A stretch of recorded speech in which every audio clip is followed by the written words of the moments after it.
जय हिंद दोस्तों। मैं संदीप वर्मा स्वागत करता हूं आप सबके अपने YouTube चैनल संदीप क्लास पर। बहुत सारे बच्चों का जो कमेंट आ रहा था, मैथ्स की क्लासेस नहीं चल पा रही थी, साइंस की क्लासेस ग्रुप डी की चल रही थी, बट आज से जो है प्रॉपर क्लासेस मिलेंगी मैथ्स की जब तक कि एग्जाम नहीं होता है। इन वीडियो से, इन क्लासेस से आपको बहुत बेनिफिट होगा। कुछ जो प्रीवियस ईयर क्वेश्चंस लिए गए, कुछ जो ग्रुप डी या रेलवे के एग्जाम से पूछे गए हैं, जैसे एनटीपीसी हो गया, आरआरबी हो गया, उन सब के जो क्वेश्चंस जो 2-3 बार रिपीटेड हो रहे हैं, वो सारे इस वीडियो में कराएंगे हम। और उनसे आपको मैथ्स में स्कोर करने के लिए, और साइंस की आपकी प्रॉपर क्लास चली रही है, उसके साथ में मैथ क्लासेस चलने लगेगी। जीएस की भी क्लासेस हम करने की सोच रहे हैं कि 1-2 दिन में वो भी शेड्यूल हो जाएगी, तो उसकी भी क्लासेस आएगी। तो मैथ की क्लासेस आनी शुरू होगी पर डे।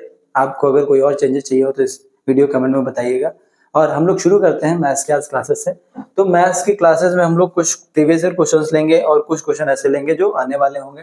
जैसे अगर कहा जाए कि ये 2022 का क्वेश्चन है, 2022 ग्रुप डी में पूछा गया था। क्या है कि दो धनात्मक संख्याओं का योगफल 45 दिया गया है और उनका अंतर दिया गया है 19 दिया गया है। यानी अगर हम बात करें, इस क्वेश्चन में दिया गया है और पूछा गया है कि संख्याएं ज्ञात करना है, ठीक है। तो अगर हम बात करें, कहा गया है कि दो संख्याओं का योग, तो मैं पहली संख्या x मान लो और दूसरी संख्या y मान लो, दोनों का योग कितना दिया गया है? 45 दिया गया है, ठीक है। अब उसके बाद में क्या दिया गया है कि उनका अंतर कितना है? 45 है। तो यानी x माइनस वाई का जो अंतर दिया गया है वो 19 दिया गया है, ठीक। अब हमें संख्या निकालनी है, तो पहले इक्वेशन में दूसरी इक्वेशन लेस करते हैं, दोनों को आपस में जोड़ देते हैं, तो जोड़ने पर ये 2x हो जाएगा, ये कट जाएगा पूरा, और ये हो जाएगा 9 5 4 14 और 6 5 1 6 64। यानी x की वैल्यू यहाँ पर आ जाएगी 64 डिवाइडेड बाई 2 यानी 32, ठीक। x की वैल्यू हमारी 32 आई। तो x की वैल्यू अगर इस इक्वेशन में पुट कर दें, तो यहाँ से अगर हम लोग x की वैल्यू निकालना चाहें तो कितना हो जाएगा कि यहाँ पर x की वैल्यू रखे तो यहाँ पर हो जाएगा 32 और उधर 45, यानी 45 माइनस 45 माइनस 32 यानी कितना हो जाएगा? ये हो जाएगा 13। तो y की वैल्यू यहाँ पर आ जाएगी, y की वैल्यू यहाँ पर आ जाएगी 13, ठीक है। अब इन दोनों कहा गया है कि यानी इन दोनों का हम लोग जोड़ना चाहें तो इन दोनों का योग 4 और 45 है, और अंतर कितना है? अगर 32 में 13 जाएगा 12 15 9, यानी हमारा 19 ही बचेगा, ठीक। तो यानी हमारा ये आ जाएगा 32 और 13, ये वाला ऑप्शन क्या हो जाएगा? सही हो जाएगा, ठीक है। तो आपको ये क्वेश्चन अगर समझ में आ रहा है या फिर आगे कोई डाउट हो तो एक बार देख लेंगे, इसको समझ में आ जाएगा। दोनों का योग 45 है और जो अंतर है 19 है, दोनों जब जोड़ देंगे तो x की वैल्यू आ जाएगी। यहाँ से x की वैल्यू पहली क्वेश्चन पुट कर दो, तो यहाँ पे y की वैल्यू आ जाएगी y 13, यानी दोनों इक्वेशन फुलफिल कर रही है, तो ये वैल्यू जो हो जाएगा, ये वाला ऑप्शन जो हो जाएगा सही हो जाएगा। अगले क्वेश्चन पे चलते हैं। क्या दिया है अगले क्वेश्चन में? ये दिया गया है, ट्रिग्नोमेट्री का क्वेश्चन है। यदि sine beta plus cos beta का होल स्क्वायर, और यहाँ पर sec minus sec beta minus यहाँ पर होगा sec beta minus cos beta का square equal to a plus tan square beta plus cot square beta. यहाँ पर ए की वैल्यू हमको निकालनी है, ठीक है। इसी क्वेश्चन में पुट करने की कोशिश करेंगे और ए की वैल्यू यहाँ पे निकालनी है। तब हम लोग देखते क्या करेंगे। अगर हम लोग देखते हैं कि जैसे sign square beta plus cos square beta अगर स्क्वायर करें तो ये हो जाएगा sine square beta plus cosec square beta plus 2, ये हो जाएगा साइन बीटा, और इसको अगर लिखे तो कॉसेक बीटा हो जाएगा। ये पहला खुल गया। अब इसकी बात करते हैं दूसरे वाले की, यानी यहाँ पर हो जाएगा सेक बीटा माइनस प्लस हो जाएगा कॉस बीटा और माइनस 2 सेक बीटा, और ये हो जाएगा कॉस बीटा, ठीक। अब हमें पता है कि 1/sin इक्वल टू क्या होता है, या कॉसेक इक्वल टू क्या होता है? कॉसेक थीटा या बीटा इक्वल टू हो जाएगा 1/sin बीटा, साइन बीटा, और कॉस बराबर क्या होता है? 1/sec beta. अगर इन दोनों की वैल्यू रख दें, तो अगर हम दोनों की वैल्यू रखने के बाद में अगर वैल्यू निकालते हैं तो ये हो जाएगा sine square plus cosec square. अब साइन कॉसेक 1/sin होता तो ये कट जाएगा, प्लस 2 बचेगा। अब इधर देखते हैं हम लोग, sec beta sec square beta plus cos square beta और माइनस 2। तो जब इन दोनों को खोलेंगे तो ये दोनों से कट जाएगा, और इधर हम लोग वैल्यू ले लेते हैं पूरी की पूरी, जो वैल्यू दी गई a plus tan square beta plus cot square beta, दोनों की वैल्यू ले ली हमने। अब इधर क्या बचा हमारा, अगर सॉल्व करें तो sine square beta plus cosec square beta plus यहाँ पर देखें हम लोग, यह बचेगा sec square beta plus cos square beta is equal to a plus tan square beta plus cot square beta. अब इसको अगर हम लोग सही तरीके से अरेंज करें, साइन के साथ में कॉज ले लेते हैं, तो यहाँ क्या हो जाएगा, sine square beta plus cos square beta, इसको एक साथ ले लेते हैं। फिर cosec square theta, cosec beta plus sec square beta is equal to a square plus tan square beta plus cot square beta बचेगा।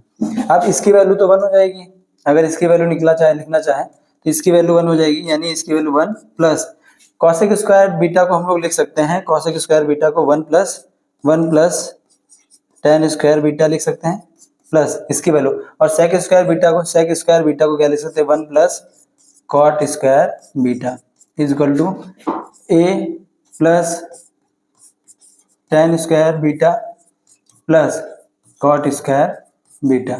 अब देखो यहाँ पर अगर हम इसकी बात करें तो यहाँ पे tan स्क्वायर बीटा कट जाएगा, कॉट स्क्वायर बीटा कट जाएगा, इधर बचेगा a और इधर बचेगा 1 2 3, यानी a की वैल्यू कितनी आ जाएगी, 3, यानी a की वैल्यू क्या हो जाएगी, 3, यानी कौन सा ऑप्शन, बी ऑप्शन सही हो जाएगा। तो अगर ट्रिग्नोमेट्री के कुछ क्वेश्चन सॉल्व है, ट्रिग्नोमेट्री भी आती है ग्रुप डी के एग्जाम में, तो अगर ट्रिग्नोमेट्री कुछ क्वेश्चन आपको याद है तो ये आपके आंसर निकल जाएंगे। आप फॉर्मूले कुछ थोड़े बहुत याद करने पड़ेंगे, अगर नहीं समझ में आ रहा एक बार और रिपीट करके देखिएगा, क्वेश्चन समझ में आ जाएगा। ठीक है, अगले क्वेश्चन पे चलते हैं हम लोग। अगले क्वेश्चन में दिया है क्या है कि ब्याज की गणना वार्षिक चक्रवृद्धि आधार पर करते हुए निश्चित चक्रवृद्धि ब्याज दर पर दी गई, जो होगी ये डॉलर है, रुपीज है, 36,000 की धनराशि 6 वर्षों पर बाद स्वयं की 3 गुना हो जाती है। उसके बाद क्या दिया गया है,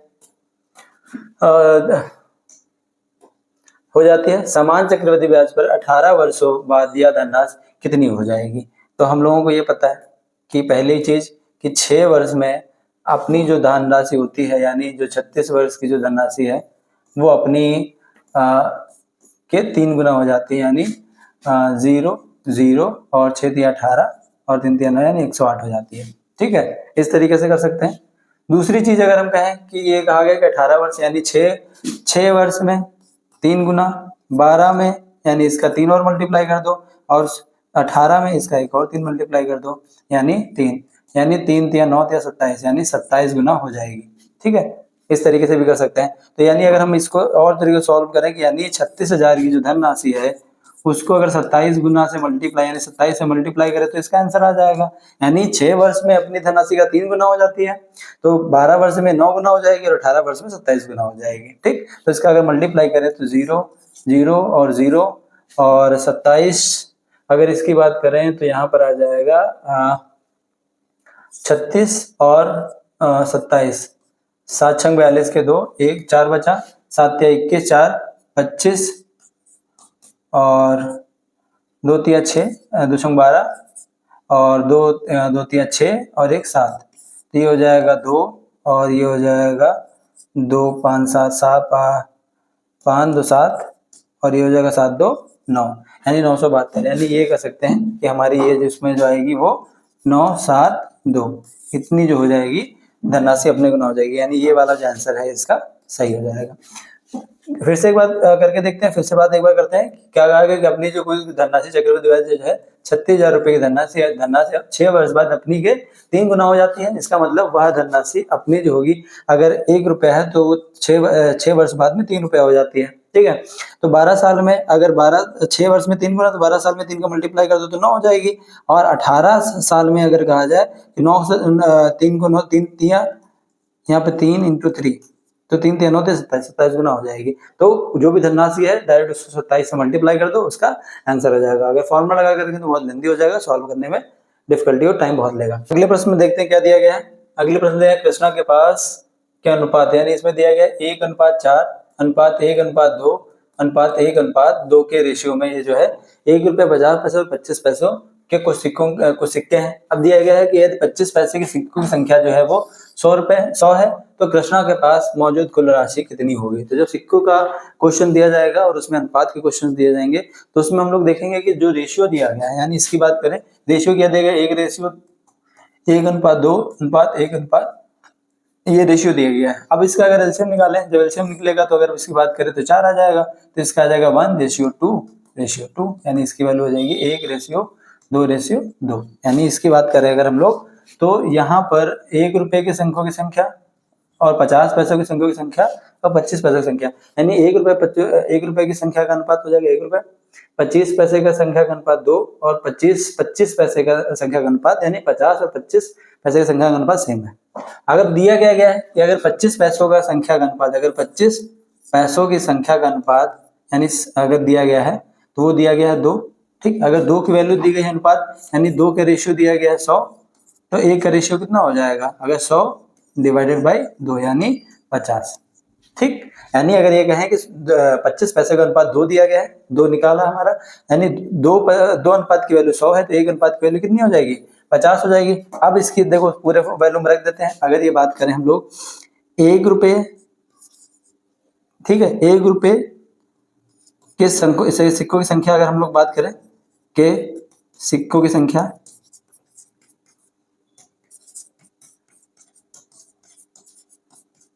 अनुपात कितना दिया है, यानी 50 का अनुपात। देखो अगर यहाँ पर ये दिया गया है कि 1 का अनुपात कितना दिया गया, 1 का अनुपात 50 निकला, यानी 50 रुपए कितना 1, यानी इसकी कितनी वैल्यू हो जाएगी 50 रुपए, ठीक। यानी सिक्कों की संख्या 50 और 1 रुपए की वैल्यू, तो 50 का 1 से मल्टीप्लाई करो 50 रुपए हो गया, क्लियर है।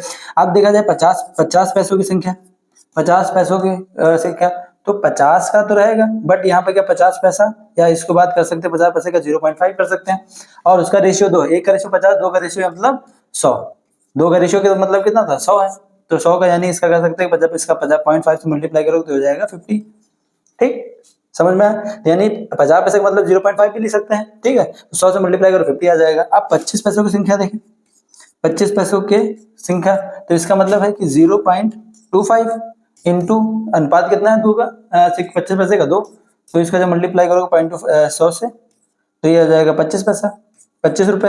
अब इन दोनों 100 200 125, यानी इसका जो टोटल मौजूद कुल राशि जो कितनी हो जाएगी वो 125 हो जाएगी, ठीक है। यानी 1 रुपए का अनुपात, 1 का अनुपात कितना है 50 और 2 का अनुपात 100 है, तो 1 का अनुपात मतलब ये 1 का अनुपात मतलब 50 सिक्कों की संख्या, ठीक है। यहाँ पर ये जो वैल्यू है सिक्कों की संख्या और इंटू 1, ठीक। अब यहाँ पे इसको आगे कर लेते हैं, 1 इंटू 50 कर देंगे, यानी 1 रुपए की वैल्यू 50 सिक्के हैं, यहाँ 50 पैसे की वैल्यू 100 सिक्के हैं, 25 पैसे के 100 सिक्के हैं, तो दोनों जब जोड़ोगे 125 आ जाएगा, ठीक है। ये रेशियो से सॉल्व हो जाएगा क्वेश्चन।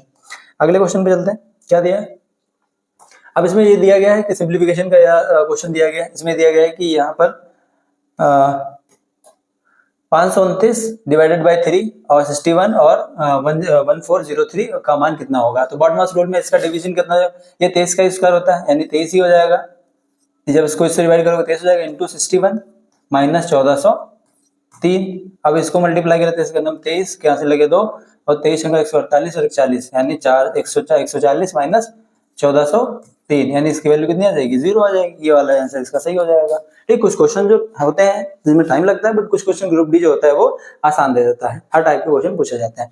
अगले क्वेश्चन में क्या देखते हैं, इसमें दिया गया है कि यदि x square minus 4x plus 4 दिया गया है और बराबर 0 दिया गया, तो इनकी वैल्यू इस इक्वेशन की निकालनी है। तो अगर हम इसमें x की वैल्यू निकाल लें, तो देखो ध्यान से देखेंगे, x square minus 4x plus 4 की वैल्यू दी गई है, तो इसकी वैल्यू अगर 0 दी गई तो ये इसका मतलब ये है कि a square plus b square minus 2ab, यानी x माइनस 2 का होल स्क्वायर दिया गया सिर्फ सीधा सीधा ये 0। तो यहाँ पर देखेंगे x माइनस 2, इसका मतलब ये है x माइनस 2, ठीक, बराबर 0। तो x की वैल्यू यहाँ पर कितनी आ जाएगी 2 आ जाएगी। अब 2 वैल्यू यहाँ पर पुट करके देखो कितना आता है।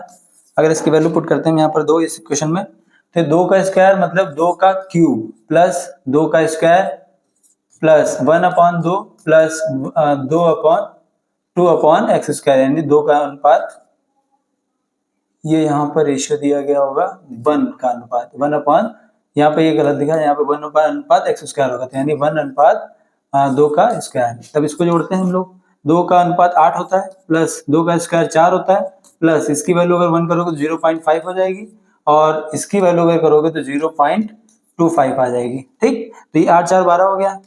उसके बाद पॉइंट की वैल्यू जोड़ो, 5 2 7, और ये 5, यानी 12.75 जो है इसका सही आंसर होगा। कहाँ पर दिया गया है, ये वाला जो है आंसर सही होगा। इसको अगर क्वेश्चन सॉल्व करोगे वैल्यू निकल आएगी एक्स की, एक्स की वैल्यू पुट कर दोगे आंसर आ जाएगा। यहाँ पर जो इसका जो अनुपात दिया गया 1/x² है, ठीक है।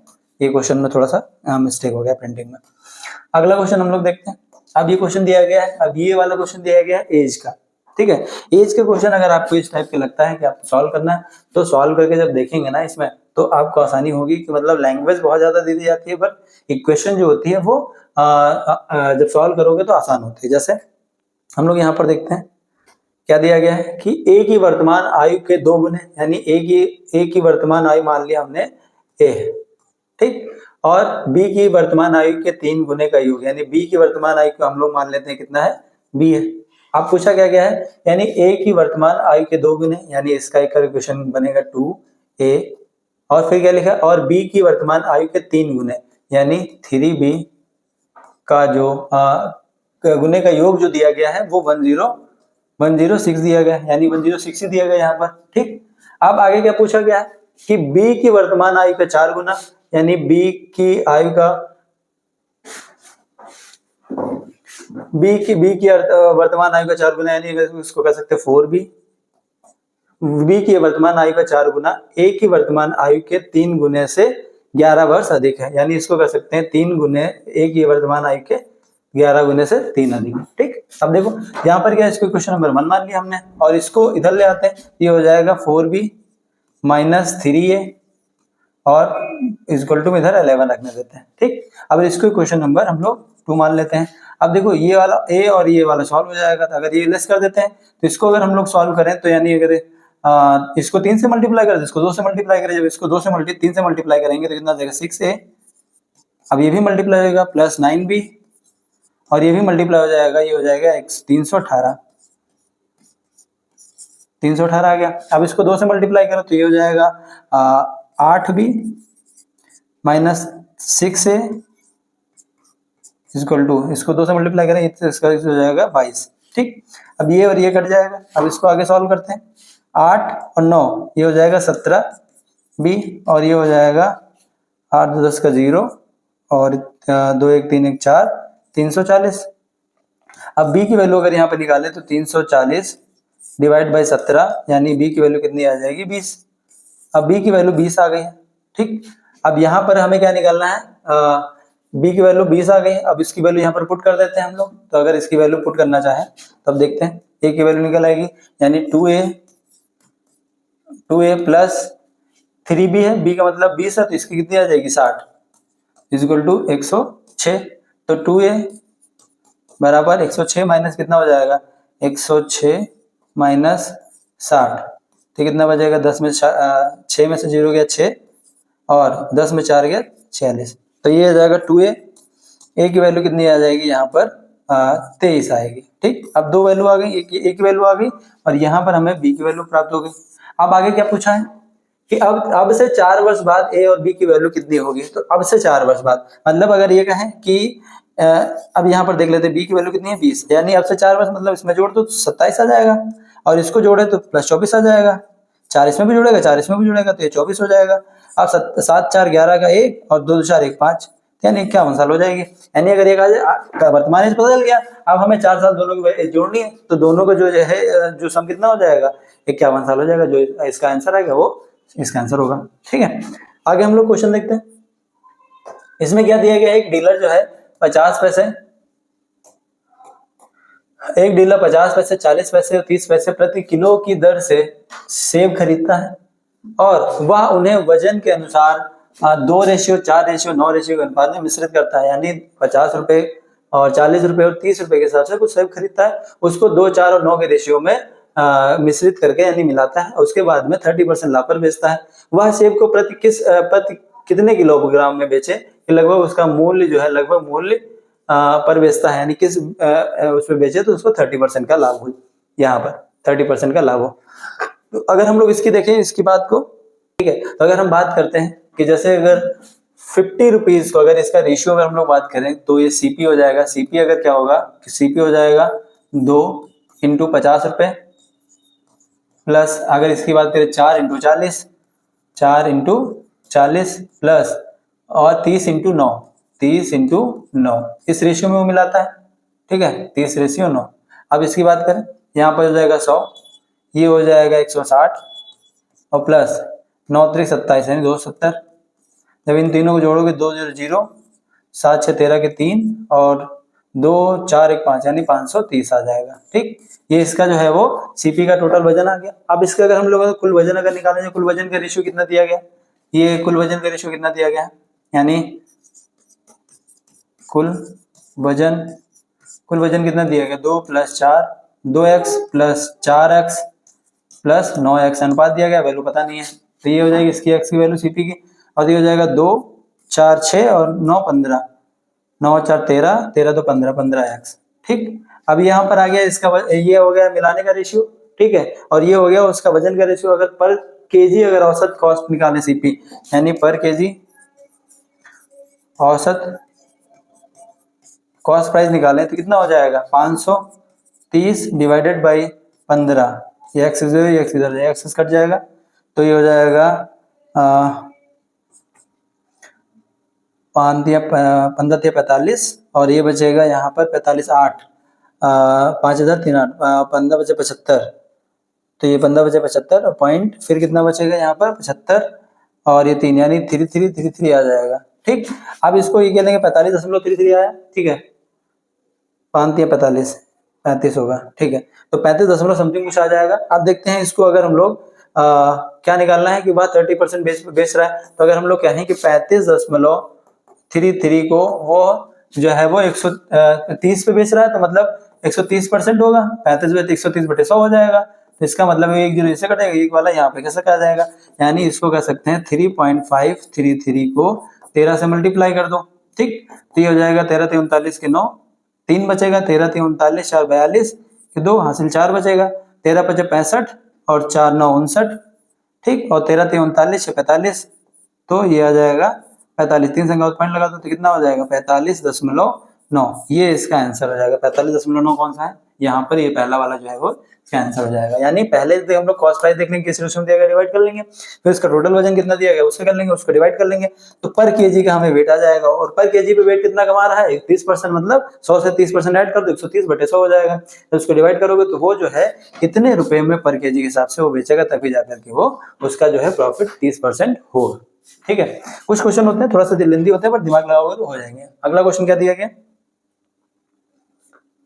जब इनकी प्रॉपर प्रैक्टिस करोगे तभी क्वेश्चन होने वाले हैं। यदि दो संख्याओं का गुणनफल जो अनिवार्यता एक दूसरे से भिन्न नहीं है, अब इसमें एचसीएफ और एलसीएम का क्वेश्चन दिया गया है, और क्या दिया गया, यानी उसका क्या दिया गया, दो एक दूसरे से भिन्न नहीं है 25 है, और उनका महत्तम समाप्तवर्तक यानी इसका क्या दिया एचसीएफ 5 है, तो उनका जो है लघुत्तम समाप्तवर्तक क्या होगा। तो दो यानी क्या होता है कि यहाँ पर एक फॉर्मूला होता है कि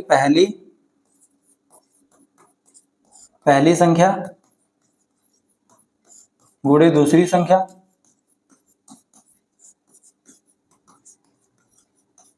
बराबर होता है एचसीएफ इंटू एलसीएम।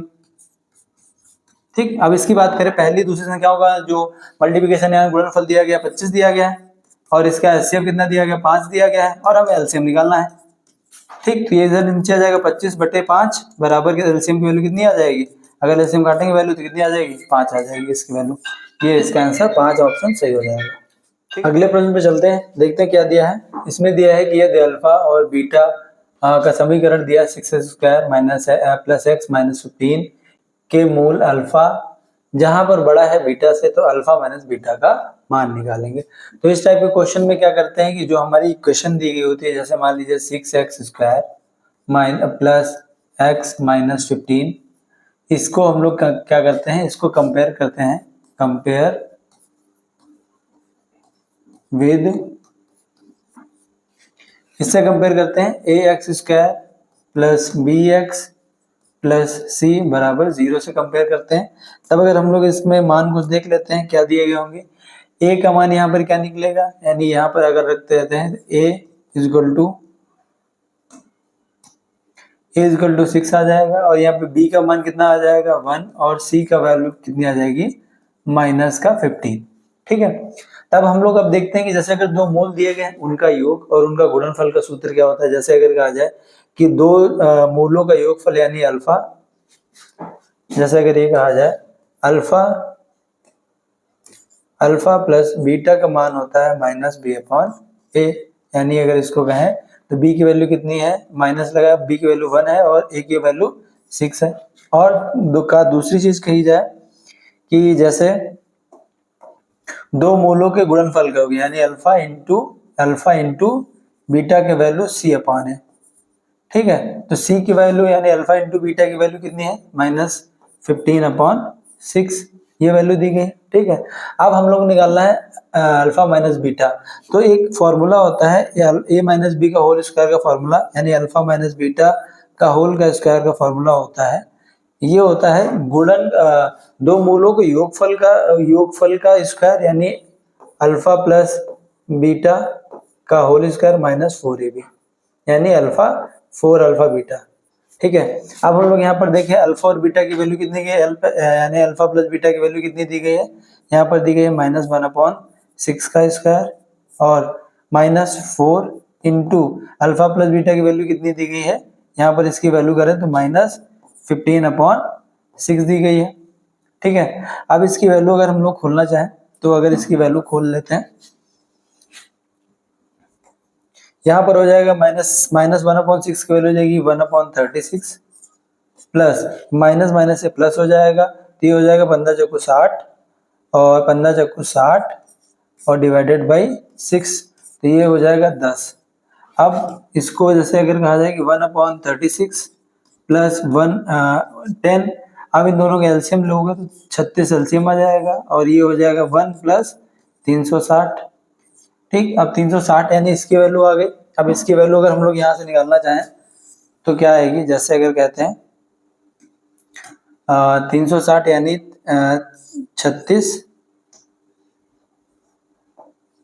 36 फिर क्या आ गया 361 और ये हो गई अल्फा माइनस बीटा का होल स्क्वायर। अब यहाँ पर क्या है, अल्फा माइनस बीटा का अगर हम लोग निकाले तो ये इस पे रूट लग जाएगा 361/36, ठीक है। अब इसका रूट लग जाएगा, 361 किसका स्क्वायर होता है 19 का और 36 का होता है 36 का होता है 6 का, तो इसका फॉर्मूला जो है 9/6, ये कौन सी वैल्यू यहाँ पर है 19/6, इसकी जो है होगा सही आंसर हो जाएगा, ठीक है। ये वाला फॉर्मूला होगा, या इसको भी हो सकता है 1/6 नहीं, ये वाला सी वाला ऑप्शन जो है इसमें डैश का साइन देगा 19/6 जो होगा इसका आंसर हो जाएगा। यानी दो मूल दिए हुए द्विघात प्रमेय जो ये है द्विघात प्रमेय है, द्विघात प्रमेय से कंपेयर करेंगे तो ए बी की वैल्यू आ जाएगी, ए बी की वैल्यू यानी दो मूलों का योग माइनस बी अपॉन ए और दो मूलों गुणनफल का योग होता है सी अपॉन ए, तो वैल्यू रख देंगे दोनों की। अब फॉर्मूला क्या होता है, ए माइनस बी का होल स्क्वायर का फॉर्मूला अगर प्लस में निकालना चाहे तो ए प्लस बी का होल स्क्वायर -4ab होता है, तो वही अल्फा और बीटा की वैल्यू रख दी। जब इसको सॉल्व करेंगे इसका आंसर आ जाएगा। अगले क्वेश्चन में क्या है, अब देखते हैं अगला क्वेश्चन। अगले क्वेश्चन में क्या दिया गया, 280 मीटर की एक रेलगाड़ी है, वो एक रेलगाड़ी है 8 किलोमीटर पर आवर की चाल से समान दिशा में चल रहे एक आदमी, यानी ये वेलोसिटी जो दी गई है यानी स्पीड दी गई है, एक आदमी दी गई 16 सेकंड में पार करती है। इस रेलगाड़ी को 37 किलोमीटर की चाल से एक सम्मुख दिशा से चल रही एक अन्य जो 380 मीटर है, सम्मुख दिशा मतलब एक दूसरे के विमुख रेलगाड़ी की पूरी तरह से पार करने में कितना समय लगेगा, ठीक है। तो जब भी कोई समान दिशा में चाल चल रही होती है तो अगर उसकी सापेक्ष गति निकाली जाती है तो दोनों गतियों के बीच का अंतर होता है। तो सबसे पहले अगर हम लोग इसमें देखते हैं कि अगर रेलगाड़ी की चाल हम लोग निकलना चाहें तो रेलगाड़ी की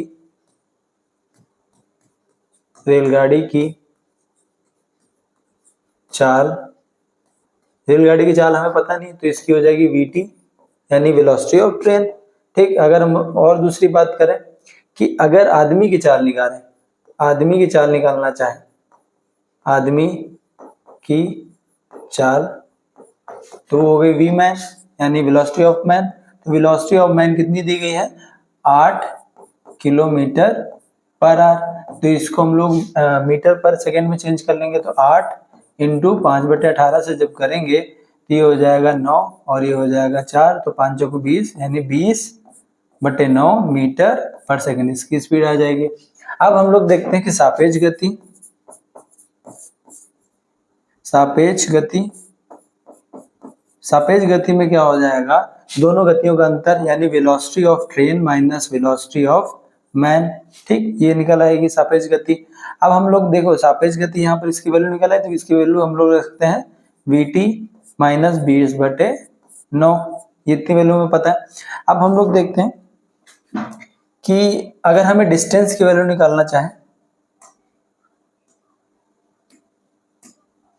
डिस्टेंस की वैल्यू निकालना चाहे तो डिस्टेंस का मतलब होगा जितनी ट्रेन की लंबाई होगी वही डिस्टेंस होगी, तो यानी LT की यानी लेंथ ऑफ ट्रेन अगर हम लोग निकालना चाहें तो 280 मीटर है और यही क्या हो जाएगी, डिस्टेंस हो जाएगी। ठीक है, डिस्टेंस हमें पता है, हमें क्या कहते हैं स्पीड पता है, तो जब हमें डिस्टेंस पता है स्पीड पता है दोनों की वैल्यू अगर जब रख देंगे उसमें तो लेंथ ऑफ ट्रेन यानी length of train equal to कितना आ जाएगा कि डिस्टेंस हमारी निकलेगी, डिस्टेंस इक्वल टू हो जाएगा speed into train, speed into time हो जाएगा। तो हमें स्पीड पता है, किसकी पता है, तो स्पीड हमारी यानी रिलेटिव वेलोसिटी मतलब इसकी वैल्यू, यानी अगर ये कहें vt minus v man into time हमारा कितना दिया गया 16 सेकेंड, इतना दिया गया। अब हम लोग देखते हैं कि इसकी जो वैल्यू दी गई है वो 80 दी गई है और vt की वैल्यू हमें पता नहीं है और इसकी वैल्यू हमें पता है 20/9 है और इसकी वैल्यू पता है 16/16 है। ठीक है, तो अगर हम यहाँ से इसकी वैल्यू निकालना चाहें तो ये हो जाएगा 280/16 बराबर vt माइनस 20/9। ठीक है, तो ये अगर इसको काटोगे तो 4 आएगा, इसको काटो तो 140 आएगा, अब इसको काटो तो 2 आएगा, इसको काटो तो 70 आएगा, अब इसको काटो ये 4 ये 8 आता, 8 के बाद में ये 4 आएगा, अब इसको काटो तो ये 4 कटने के बाद में 2 कटेगा और ये कटेगा 35 में। तो अगर हम vt की वैल्यू अगर निकालना चाहें तो ये इधर प्लस में आ जाएगा यानी 35/35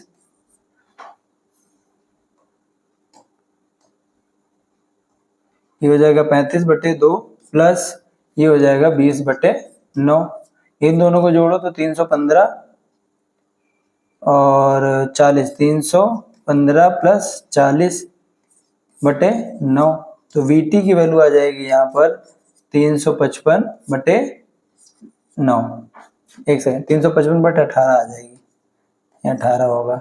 ठीक, ये हमारी vt आ गई। अब क्या है कि एक दिया गया 37 किलोमीटर की चाल से एक अन्य ट्रेन की जो दी गई है, अब इसको 37 किलोमीटर के यानी अगर हम लोग मान लें vt0 यानी velocity of train of other, तो इसकी वैल्यू अगर हम लोग दिया गया 37 किलोमीटर पर आवर, तो इसको हम लोग वैसे ही करेंगे 37 को यानी 5/18 से कन्वर्ट करें तो ये मीटर पर सेकेंड में आ जाएगा। अगर लोग हम लोग काटे तो ये अगर हम लोग 37 पंजे अगर हम लोग इसकी वैल्यू निकाले तो 185 होगी, 185/18। अब हम लोग रिलेटिव वेलोसिटी निकालना चाहें तो रिलेटिव वेलोसिटी यानी vt प्लस vt0 यानी वेलोसिटी ऑफ अदर, तो ये हो जाएगा इसकी वैल्यू आ जाएगी 355 बटे प्लस 185/18, ये हो जाएगा 550 8 5 13 40 और ये 540 और नीचे आ जाएगा 18। तो vt यानी vt रिलेटिव वेलोसिटी कितनी निकलेगी 18 3 54, तो आ जाएगी 30। ठीक, अब vt की हमारी वैल्यू आ गई 30। अब इसकी वैल्यू अगर जैसे देखें तो यहाँ पर अब देखिए हमारा ये आ गया मीटर पर सेकेंड। अब हमें क्या निकालना है कि इस रिगार्डिंग कितना समय लगेगा, तो समय अगर जब भी निकालना होगा हमारा ये 30 मीटर पर सेकेंड स्पीड हो गया। ठीक है, उसके बाद में अगर कुल दूरी पता चल जाती है यानी डिस्टेंस बदल जाती है तो टाइम निकल आएगा, ये कुल दूरी निकल आई, कुल स्पीड निकल आई जो रिलेटिव वेलोसिटी होगी। अब कुल दूरी कितनी हो जाएगी 280 प्लस कितनी दी गई 380, इन दोनों को जब जोड़ो तो ये 0 हो जाएगा, 8 8 16 के 6 3 2 5 और 1 6, यानी ये कितनी हो गई, ये मीटर में है यानी कितनी हो गई 660 मीटर हो गई। अब हमें टाइम निकालना है कि कितना समय लगेगा कि हमारी जो स्पीड निकल आएगी, तो अगर हम लोग इसकी वैल्यू निकालना चाहें तो जैसे अगर कहा जाए कि टाइम बराबर यानी डिस्टेंस बराबर होता है स्पीड बराबर होता है डिस्टेंस अपॉन टाइम। अब हमें क्या निकालना है, टाइम। तो टाइम आ जाएगा, ये जाएगा, यानी टी की वैल्यू कितनी आ जाएगी, डिस्टेंस अपॉन स्पीड। तो डिस्टेंस हमारी कितनी दी गई है, इसकी वैल्यू अगर हम लोग देखें तो यहाँ पे दी गई 660/30।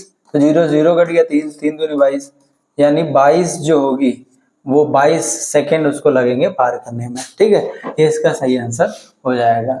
अगर आपको समझ में नहीं आया तो एक बार और देखिएगा, सवाल को समझ में आ जाएगा। सबसे पहले जो पहली ट्रेन का समय दिया गया स्पीड दी गई वो निकालना है, यानी आदमी की चाल जो दी गई उसको कन्वर्ट करके हम लोग सापेक्ष गति निकालेंगे। सापेक्ष गति निकालने के लिए हम लोग velocity of train minus velocity of man करेंगे तो उसकी स्पीड निकल आएगी। फिर देन उसके बाद में इसको सॉल्व करने के बाद में वेलोसिटी ऑफ ट्रेन निकल आएगी। वेलोसिटी ऑफ ट्रेन निकालने के बाद में अदर की वेलोसिटी दी गई है, ठीक, उससे निकालने पर सापेक्ष गति यानी रिलेटिव वेलोसिटी निकल आएगी। रिलेटिव वेलोसिटी जब निकल आएगी तो कुल दूरी देख लेंगे कि दोनों की ट्रेन की दूरी कितनी है। कुल दूरी डिवाइडेड बाय स्पीड तो आ जाएगा समय आपका। तो 22 जो है यहाँ पर 22 सेकंड उसको पार करने में समय लगेगा। अगले क्वेश्चन पे चलते हैं। क्या दिया है, अगले क्वेश्चन में दिया है कि जैसे एक व्यक्ति क्रमशः 15 किलोमीटर और x किलोमीटर और 30 किलोमीटर की चाल से 300 किलोमीटर, 255 किलोमीटर और 315 किलोमीटर की दूरी तय करता है।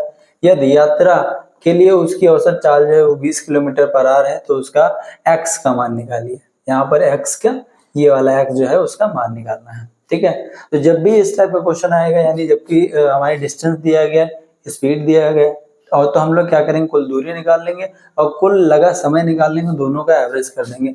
अगर हम लोग कहें इसकी बात करें कि जैसे इसकी d1 की वैल्यू माने, d1 की वैल्यू कितनी दी गई, 300 किलोमीटर और स्पीड कितनी दी गई है, यानी स्पीड दी गई है 15। तो S1 इसको ले सकते हैं, तो S1 हो गया हमारा 15 किलोमीटर पर आवर। ठीक, दूसरा अगर हम लोग डिस्टेंस d2 की वैल्यू माने तो d2 हमारा 225 किलोमीटर है, 225 किलोमीटर और स्पीड हमारी S2 कितनी दी गई है, x किलोमीटर पर आवर। ठीक, अब हम लोग देखते हैं यहाँ पर ये जो दिया गया है d3 की वैल्यू दी गई है 375 किलोमीटर और स्पीड यानी S3 की वैल्यू दी गई है 30 किलोमीटर पर आवर।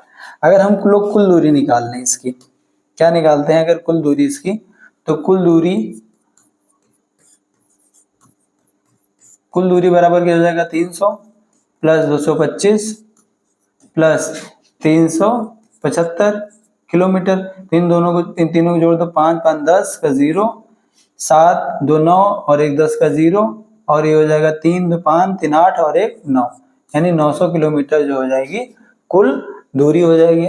T1 का समय अगर निकलेगा तो ये हो जाएगा दूरी बटे स्पीड हो जाएगा तो 15, ये हो जाएगा 15 दूनी 30 यानी 20 आर। ये टाइम निकला है। अब इसके अगर निकालना चाहें तो ये हो जाएगा T2 बराबर कितना हो जाएगा, 225/x आर हो जाएगा।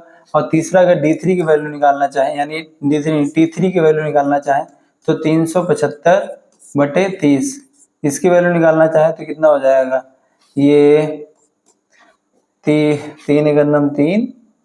30 75 15, 30 की वैल्यू अगर निकले तो 12.5 के आसपास निकलेगी, यानी 12.5 के आसपास जो है वो h के पास आएगी। अब क्या हुआ, हमारा कुल दूरी पता चल गया, स्पीड पता, टाइम पता चल गया, स्पीड पता ही हमें।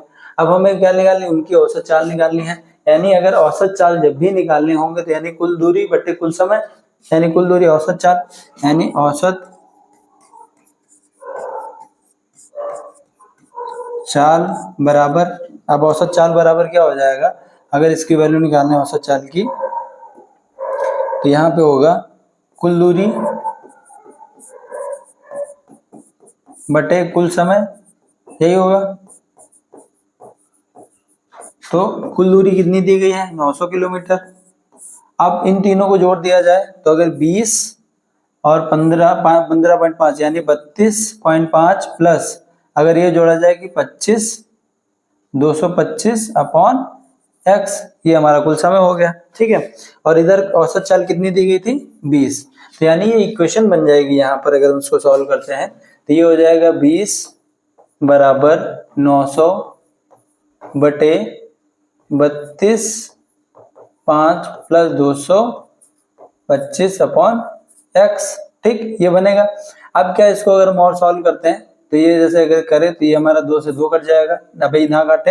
अगर हम लोग इसको ऐसे और सॉल्व करते हैं आसानी से, हाँ, इस समीकरण को ये वाले को इससे मल्टीप्लाई कर देते हैं यानी 20 से, और इसको 1 से, तो ये हो जाएगा 20 का जब इससे मल्टीप्लाई करोगे तो ये हो जाएगा 20, ये हो जाएगा 32.5 प्लस 225 बटे x बराबर कितना आ जाएगा 900। जब इसको इससे करोगे तो ये हो जाएगा 2 से पॉइंट कट जाएगा, तो ये हो जाएगा 5 दूनी 10 का 0, 1 बचेगा, 2 दूनी 4 और 1 5 हो जाएगा, और ये हो जाएगा 2 तिया 6, 650 प्लस जब इसका इससे मल्टीप्लाई करोगे तो ये हो जाएगा 450 बटे x बराबर 900। अब ये 450 बटे x बराबर 900 माइनस 650 आएगा 4500।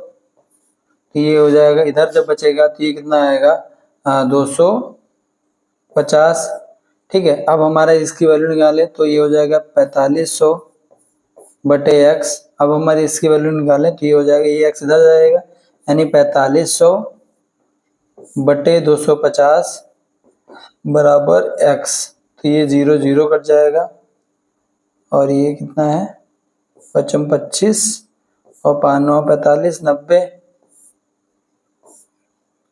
1 कन्वर्ट 40, यानी x की वैल्यू कितनी आ जाएगी 18 आ जाएगी। यहाँ पर ये 18 दिया गया है, x की वैल्यू यहाँ पर कितनी आ जाएगी 18।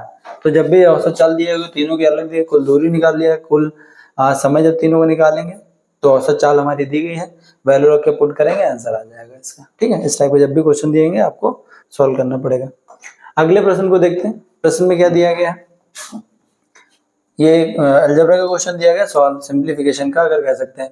0.1 का 0.11 का स्क्वायर, 0.06 का स्क्वायर, ये स्क्वायर्स है सारे, ये स्क्वायर है, ये दो नहीं है स्क्वायर है, ये भी स्क्वायर है और ये भी स्क्वायर है और ये भी स्क्वायर है। इन दोनों की वैल्यू दी गई है, सरलीकृत करके सिंप्लीफिकेशन की वैल्यू निकाली गई है, ठीक है। तो हम लोग देखते हैं यहाँ पर क्या दिया गया, 0.11 दिया गया, यहाँ पर 0.11 दिया गया, यहाँ पर क्या दिया गया 0.06 दिया गया। तो अगर हम इसको ऐसे लिख सकते हैं कि जैसे अगर 0.011 को हम लोग कैसे लिख सकते हैं कि 0.11 अपॉन 10 लिख सकते हैं, क्योंकि ये 0 हमारा कट जाएगा, एक पीछे आ जाएगा तो एक पीछे का मतलब ये आ जाएगा। उसी तरीके से 0.006 को क्या लिख सकते हैं कि 0.06 बटे 10 लिख सकते हैं, और उसी तरीके इसको भी लिख लेते हैं 0.0031 को क्या लिख सकते हैं कि 0.031 अपॉन 10 लिख सकते हैं। वैल्यू पुट कर देते हैं वैल्यू किस क्वेश्चन में, यानी इक्वेशन में वैल्यू पुट करें तो कितना हो जाएगा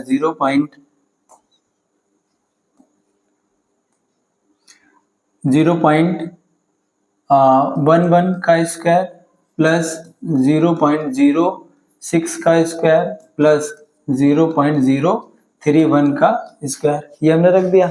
अब नीचे वाली वैल्यू जो हमने चेंज की है इसको रखते हैं, क्या दिया गया है इसको हम लोग क्या दे सकते हैं कि 0.11 अपॉन 10 का स्क्वायर प्लस 0.06 अपॉन 10 का स्क्वायर प्लस इसको रख सकते हैं कि 0.031 अपॉन 10 का स्क्वायर, ये रख दिया, ठीक है। अब देखो 1/10 का स्क्वायर, यानी ऊपर वाली सेम वैल्यू रहेगी 0.11 का स्क्वायर प्लस 0.06 का स्क्वायर प्लस 0.31 का स्क्वायर। नीचे क्या है, इन तीनों में एलसीएम ले लेंगे तो यानी 1/100 एलसीएम हो गया। अब अंदर क्या बचेगा 0.11 का स्क्वायर प्लस 0.06 का स्क्वायर प्लस 0.031 का स्क्वायर, ठीक है। अब देखिए ये वाली वैल्यू और ये वाली वैल्यू सेम है, तो क्या बचेगा 1/100। तो ये क्या हो जाता है, अगर इसकी वैल्यू निकालें तो ये उल्टा हो जाता है, यानी 1/1 इंटू 100 अपॉन 1 हो जाएगा तो कितनी वैल्यू आ जाएगी, कोई वैल्यू इसकी होती नहीं तो कितनी वैल्यू आ जाएगी 100, यानी 100 जो होगा इसका सही आंसर होगा। ठीक है, इसको सिर्फ चेंज करेंगे, जिस फॉर्म में चेंज करना है उसी तरीके से फॉर्म में चेंज करेंगे तो आपका ये क्वेश्चन जो हो जाएगा सॉल्व हो जाएगा। अगले क्वेश्चन में देखते हैं। अगले क्वेश्चन में क्या दिया गया, दिया गया एक त्रिभुज की भुजाएं माप जो दी गई है 15 और 28 और 41 सेंटीमीटर दी गई है। 28 सेंटीमीटर की लंबी वाली भुजा की संगत शीर्ष लंब की लंबाई कितनी होगी। तो एक ये कह सकते हैं कि अगर अलग अलग भुजाओं का दिया गया तो इसको कह सकते हैं विषमबाहु त्रिभुज। विषमबाहु त्रिभुज की साइड दी गई है, जब साइडें दे दी गई विषमबाहु त्रिभुज की तो हम लोग क्या निकालेंगे, एस निकालेंगे। तो यानी एस अगर ये कहा जाए, एस बराबर क्या होता है, ए प्लस बी प्लस सी अपॉन 2। अगर ए की बात करें तो 15 हो गया यहाँ पर, प्लस बी की बात करें तो 28 हो गया और सी की बात करें तो 41 हो गया, डिवाइडेड बाई 2। इन दोनों तीनों को जोड़ लेते हैं, 8 एक 8 8 एक 9, 9 5 14 के 4, एक कहाँ से लगा और 4 2 6 एक 7 और एक 8, 8 बटे 2 यानी कितना आ जाएगा 42, यानी एस कितना आ जाएगा हमारा 42। अब एरिया ऑफ क्या कह सकते हैं कि आइसो विषमबाहु त्रिभुज का अगर क्षेत्रफल की वैल्यू निकालना चाहें तो ये होता है विषमबाहु त्रिभुज का क्षेत्रफल, यानी एस, एस माइनस ए, एस माइनस बी और एस माइनस सी। तो अगर करेंगे तो 42 हो गया, 42 अगर एस माइनस यानी 42 माइनस 15 तो 42 माइनस 15 और दूसरा 42 माइनस 28 और तीसरा दिया गया 42 माइनस 41 की वैल्यू दी गई, तीनों वैल्यू दी गई। तो अगर इसकी वैल्यू सॉल्व करें तो ये 42 हो गया। अब यहाँ पर दिया 12, 12 में से 5 गया 7, 12 में से 5 गया 7 और यहाँ बचा 3, 3 में से 1 गया 2, 27 बचा। और यहाँ पर देखते हैं इसकी वैल्यू कितनी देगी, 12, 12 में से 8 गया 4 बचा और यहाँ पर 3, 3 में से 2 गया 1 बचा, 1 बचा और यहाँ 42 में से 1 गया 1 बचा। अब अंदर क्या बच रहा है, तो 42 इंटू 27 इंटू 14। तो हम लोग लिख सकते हैं इसको 14 3 42 यानी 14 इंटू 3 इंटू 3 इंटू 3 इंटू 9 लिख सकते हैं, यानी 3 3 3 9 27, यानी यहाँ पर कितना आएगा 3 और इंटू 14 और इंटू 1 वैल्यू लिख सकते हैं। अब देखो यहाँ पर क्या कर सकते हैं, 14 का स्क्वायर है, 3 का स्क्वायर है और आखिरी में क्या बचेगा 9। तो अगर हम इसको वैल्यू रखें तो ये बाहर जो आएगा, अगर इसको रखें तो 14 का स्क्वायर इंटू 3 का स्क्वायर इंटू, या इसको 9 लिखते हैं 9, तो ये हो जाएगा 14 इंटू 3 इंटू 3, ये वैल्यू आई, यानी एरिया कितनी आ जाएगी 3 3 9 और 14 14 14 42 इंटू 3, तो ये हो जाएगा 3 दूनी 6 और 3 चौको 12, 126, यानी एरिया ऑफ ट्रायंगल कितना आ जाएगा 126। ठीक, अब हमें 126 की वैल्यू आ गई तो हमें क्या निकालना है, 28 लंबाई वाली भुजा के संगत शीर्ष लंब, यानी हमारा बन गया quadrilateral triangle, sorry right angle triangle. तो हमारा राइट एंगल ट्रायंगल का फॉर्मूला होता है, area of right angle triangle का फॉर्मूला होता है 1/2 बेस इंटू हाइट। ठीक, तो एरिया हमें पता कितना है 126 है और 1/2 इंटू बेस हमें पता लगा कितना दिया गया 28 और हमें हाइट निकालनी है। ठीक है, तो अगर इसको डिवाइड करें तो ये 14 आ जाएगा, तो 128 126/14 बराबर h। तो ये कितने में टेबल में होता है 9 टाइम, यानी h की वैल्यू कितनी आ जाएगी 9, यानी ये वाला जो होगा इसका सही आंसर हो जाएगा। हाइट की वैल्यू कितनी आ जाएगी 9। ठीक है, अगले क्वेश्चन पे चलते हैं। अगले क्वेश्चन में दिया गया है कि एक कार जो है, क्या दिया गया है, एक कार 36 किलोमीटर 36 मील पर घंटे की चाल से एक निश्चित दूरी तय करने में 2 सही 1/4 घंटे लगाती है। ठीक है, दूसरा क्या है 56 मील चलने में एक चाल अन्य दूरी तय करने पर 1 सही 3/4 का समय लगाता है। कार द्वारा तय की गई दूरी जो है वो मील में ज्ञात करना है हमको। ठीक है, तो 2 जो दिया गया है, टाइम दिया गया है और कार की जो चाल दी गई है और टाइम दिया गया है, इसमें भी कार की चाल और टाइम दिया गया और हमें टोटल दूरी निकालनी है। ठीक है, तो अगर हम लोग बात करें कि डिस्टेंस जो d1 जो दिया गया है वो 36 मील दिया गया है, मील पर आवर, यानी ये दिया गया है कार को डैश चाल यानी स्पीड दिया है और टाइम कितना दिया है, टाइम कितना लगता है 2 घंटा 1/4 4 दिया गया तो इसको कितना हो सकता है 4 दूनी 8 यानी 9/4 लिख सकते हैं, ठीक है, यानी घंटे। अब हमारा दिया गया S2 कितना दिया गया 56 मील पर आर के, और उसमें अगर हमारा T2 दिया गया, T1 ये हो गया, T2 ये दिया गया, T2 कितना दिया गया 1 3/4, तो इसका हो सकता है 4 के नाम 4 3 7/4, ठीक है। अब हमें क्या निकालना है कि कार द्वारा तय की गई कुल दूरी निकालना है हमको। तो दूरी का मतलब क्या दिया गया है कि अगर हम लोग इसमें निकालना चाहें तो दूरी का मतलब क्या हो जाएगा, जैसे अगर इसकी बात करें इस वाले में, अगर हम लोग इसकी अगर बात करें तो स्पीड और टाइम दिया गया, तो D1 अगर इसका निकल सकता है, D1 क्या हो जाएगा 36 दिया गया है, यानी डिस्टेंस स्पीड इक्वल टू होता है डिस्टेंस अपॉन टाइम, तो डिस्टेंस बराबर क्या हो जाएगा स्पीड इंटू, यानी डिस्टेंस हमें निकालने तो स्पीड इंटू टाइम हो जाएगा, ठीक। तो डिस्टेंस स्पीड की वैल्यू कितनी दी गई 36 और टाइम कितना दिया गया है 9/4, 4 से 4 घटे 9, तो कितना आ जाएगा D1 की वैल्यू आ गई 81, ठीक। कितना आया, D2 की वैल्यू निकाल लो, D2 की वैल्यू कितनी दी गई है 56 और इसकी वैल्यू दी गई है 7/4, तो इसकी वैल्यू निकलेगी 1 और 4 का नाम 4 4 चौक 16, ठीक। अब D2 की वैल्यू अगर हम निकालना चाहें तो D2 की वैल्यू हो जाएगी 14 7 98 आ जाएगी, तो D2 की वैल्यू कितनी आ जाएगी 98। तो कुल दूरी अगर निकालनी है तो कुल दूरी बराबर हो जाएगा D1 प्लस D2, यानी अगर इसकी वैल्यू निकालना चाहें 81 प्लस 98, ठीक। तो 8 1 9 और ये हो जाएगा 8 1 9 9 8 17, यानी 179 किसी ऑप्शन में है, हाँ इस ऑप्शन में ये वाली इसकी दूरी जाएगी। यानी जो स्पीड दिया गया टाइम दिया है उसको रेशियो में निकाल लेंगे, फिर स्पीड S2 T2 दिया है उसको हम लोग ऐसा सिंप्लीफाई करके इसका आंसर निकाल लेंगे। तो ये कुछ क्वेश्चंस थे जो ग्रुप डी के क्वेश्चंस पूछे गए थे और PYQs हैं। तो ये आप क्वेश्चंस अगर आपको अच्छे लगे हो तो इस वीडियो को लाइक करिएगा, नीचे कमेंट करिएगा किस टाइप के क्वेश्चंस आप चाहते हैं, किस तरीके से आप रिवीजन करना चाहते हैं, टॉपिक वाइज अगर करना चाहते हैं, जैसे मान लीजिए नंबर सिस्टम सॉल्व किया पहले, फिर परसेंटेज सॉल्व किया और इसके क्वेश्चन लगाया, तो उस टाइप कमेंट करिएगा। अगर इस टाइप के ही अगर PYQs अगर टॉप 15 या टॉप 20 क्वेश्चन चाहते हैं तो आप नीचे कमेंट करके बताइएगा। अगर वीडियो अच्छी लगी तो लाइक करिएगा और चैनल को सब्सक्राइब जरूर कर लीजिएगा। इसी के साथ जय हिंद जय भारत।